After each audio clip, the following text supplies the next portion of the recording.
you comment on yung sinasabi nilulutong impeachment sa Kamara against you po? Pinag-uusapan nila, kahit na i-deny nila, pinag-uusapan ng members of the House of Representatives. Kasi meron pa naman kaming mga kaibigan dyan sa loob na hindi lang nagsasalita dahil takot daw sila. So sinasabi nila, it's openly discussed yung impeachment. How is it progressing, ma'am? Naku, hindi ko alam sa kanila. Basta kami, inaantay lang namin ang kanilang gagawin dahil expected na yon na gagawin nila. Kasi ano ba ang gusto nilang gawin?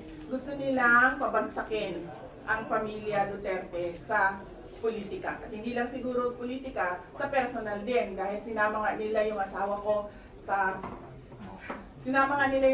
ko, di ba? He's a private individual, pero sinama nila sa harassment